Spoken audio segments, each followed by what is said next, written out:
And I want to talk about the age a little bit, but I first actually want to get a little chuckle because let's see how Mike Dunleavy had fun with this whole age thing when it comes to Yaxel Lendeborg.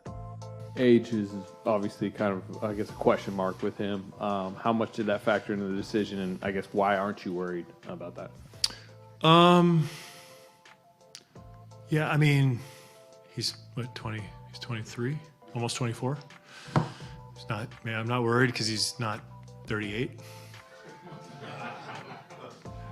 I think Mike Dunleavy had a really interesting quote also, though, when he said, basically, we see his age as far as his physical size different than his basketball age. Yeah. Because this is a late bloomer Yeah. for someone who is going to be 24 years old. Yeah. He played like 10, 11 games in high school. Yeah. Didn't have good grades. Again, everyone has their own unique path.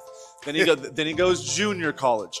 And then and has to go through the COVID season in junior college. Has a good first season, then has a great final season where he is defensive player of that conference. He leads all of junior college in rebounding. The development of every single stage, you started to see, oh, there is growth and development in here. There still is upside that needs to be tapped. And I think about the shooting, and that's what stood out to me as far as Michigan goes. Yeah. Because at UAB, Monte, I mean, he could be bigger, stronger, more athletic than lower competition. And he did a lot of bruising there. 100%. He was able to body and get downhill like He's that. getting right? 11 and 12 and 13 rebounds every night. He was averaging a double-double. I think 15 and 11 for his two years at UAB. Yeah. And it wasn't a lot of three-point shooting because he didn't need to really do that, right? And in 2 years at UAB, he made a total of 37 threes. 1 year at Michigan, he made 67. Yes. You know, I mean, he went from being a 34% shooter in 2 years at UAB to a 37% shooter from three-point range at Michigan.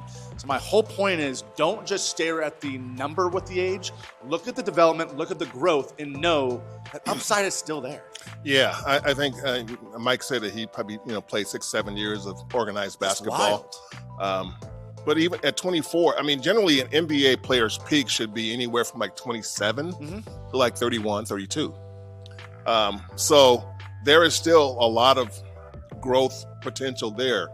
But you're looking at a guy, if you look at everybody who was drafted in the first 12 players, I can't find one who's more ready to help a team right now. I mean, I think, first of all, I do think that Itcup's going to be, she should be really good for the Kings. Yeah, good pick. I mean, when I saw they took him, I was like, that is another logical pick. They needed a point guard. They got a point guard, a playmaker. But when you're looking down the list of guys, I mean, 18, 19, 18, I think there were 3 guys that were 20 that were chosen before the Warriors took Yaxel. So you can't be obsessed with his age. And you talk to scouts and they'll say, some franchises value it differently. Look at guys and say, we look at upside. Well, the Warriors tried that. They tried that with 3 guys in the draft, in the lottery. And it didn't work out for them. Now, I'm not saying you can't go back to that at some point, but you're trying to drain every last ounce of the Steph era, while also having guys that can be around.